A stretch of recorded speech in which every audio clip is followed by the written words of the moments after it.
Iwantang lo ya.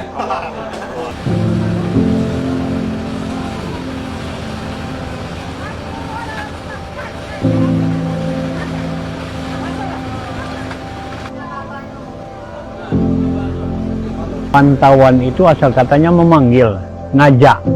Nah, oleh sebab itu mengajak siapa yang akan kita ajak dan pesta apa yang akan dilakukan.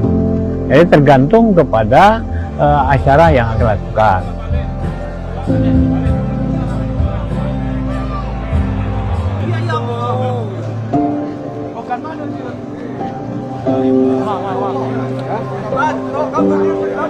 Ada yang sifatnya pantauan karena musibah, itu namanya pantauan kematian. Tapi ada juga pantauan karena berbahagia, seperti akad nikah, pesta, dan sebagainya.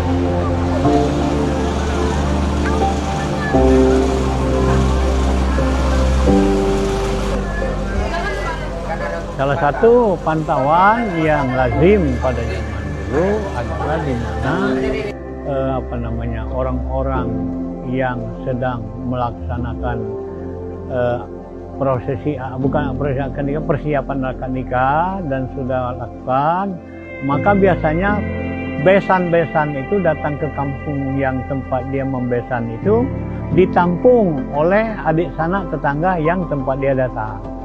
Nah, oleh sebab itu masyarakat yang didatangi itu biasanya kompak.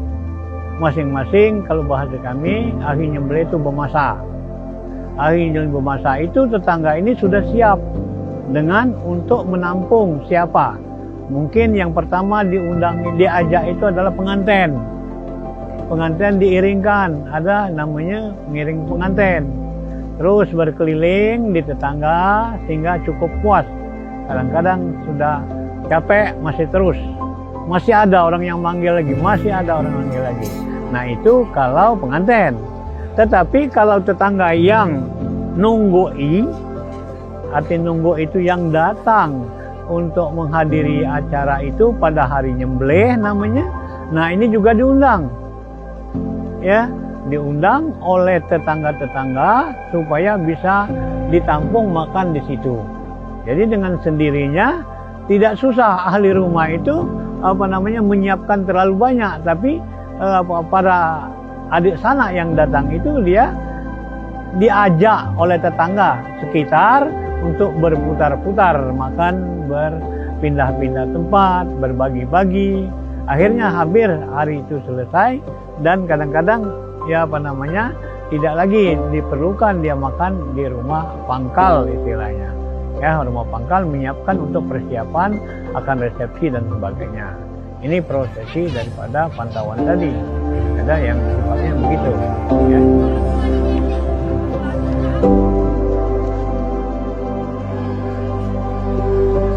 Kalau umpamanya prosesi akad nikah, maka tentu waktu mengajak sudah ditentukan. Karena limit waktu itu diberikan kepada masyarakat adik sana. Jadi umpamanya si fulan akan nikahkan bulan depan. Nah, ini keluarga sudah mulai berputar, berkeliling untuk menyampaikan panggilan atau ajakan atau pantauan tadi, memberitahu. Diharapkan keluarga yang sudah didatangi dapat hadir sesuai dengan jadwal yang telah ditentukan. Jadi kadang-kadang setengah bulan lagi, ada yang sebulan lagi, kapan proses akad nikah dilakukan, diajak. Maka ada istilah pada saat itu, ada hari nyembelih, ada hari bermasak, dan ada pula hari yang disebut resepsinya. Jadi 3 tahapan itu. Tapi ada juga yang jadi sahih. Ya. Jadi jadi sahih, tapi yang banyak itu ada hari nyembelih dan hari yang bermasak dan hari jadi. Jadi itu prosesi daripada pantauan itu.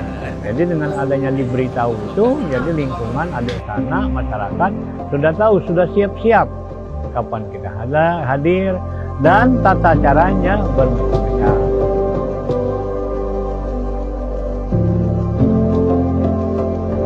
Jadi menurut Undang-Undang Nomor 5 Tahun 2017 bahwa undang-undang itu mengatur tentang pemajuan kebudayaan yang ada di Indonesia. Ya, pemajuan kebudayaan yang ada di Indonesia.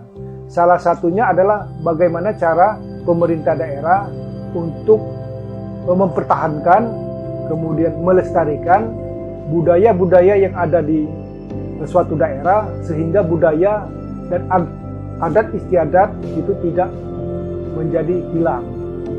Ya. Salah satunya adalah pantauan. Pantauan adalah suatu adat istiadat atau tradisi yang ada di Kabupaten Lahat yang memang harus kita lestarikan. Nah, masalah pantauan ini, sebagaimana kita ketahui, ada 3 metode atau 3 cara tradisi ini dipakai di dalam tradisi pantauan.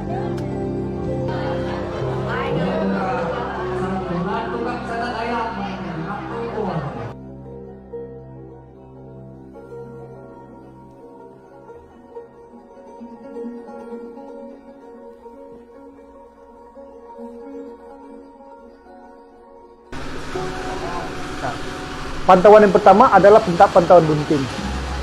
Pantauan bunting itu biasanya kita lakukan pada waktu ada acara pengantin, ya, menerima calon pengantin dan silaturahmi kepada keluarga-keluarga yang ada di pihak perempuan atau pihak laki-laki.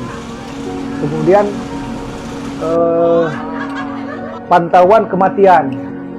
Pantauan kematian ini juga itu adalah salah satu tradisi, sehingga tetangga, jiran tetangga kanan kiri dan keluarga besar yang meninggal itu menyediakan makanan, menyediakan penginapan untuk para tamu bertakziah ataupun menginap di daerah. Kemudian ada lagi beberapa pantauan itu.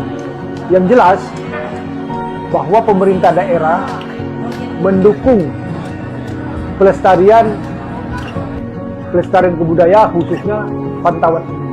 Karena apa? Kita harapkan bahwa dengan tetap kita lestarikan pantauan, kita sudah mendukung dan memberikan pembelajaran kepada masyarakat atau anak-anak masa depan.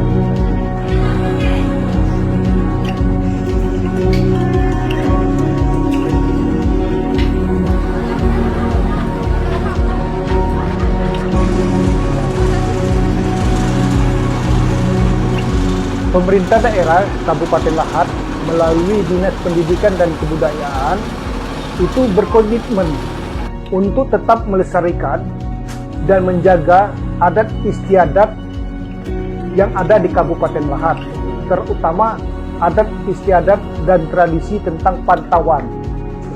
Kenapa harus kita lestarikan? Karena ini adalah peninggalan nenek moyang kita yang mempunyai hal-hal yang patut ditiru oleh masyarakat.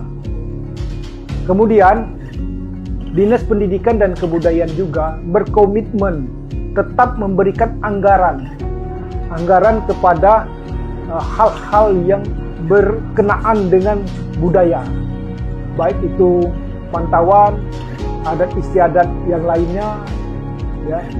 Jadi tetap kita selalu menganggarkan hal-hal yang berhubungan dengan kebudayaan dalam rangka melestarikan dan melindungi kebudayaan yang kita buat.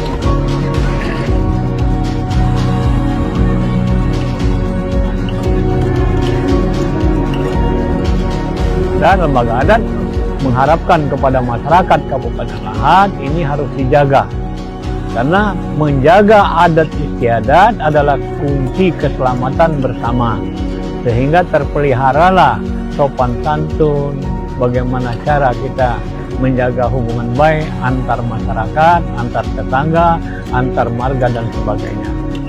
Jadi mari kita jaga adat istiadat Kabupaten Lahat yang cukup banyak ini.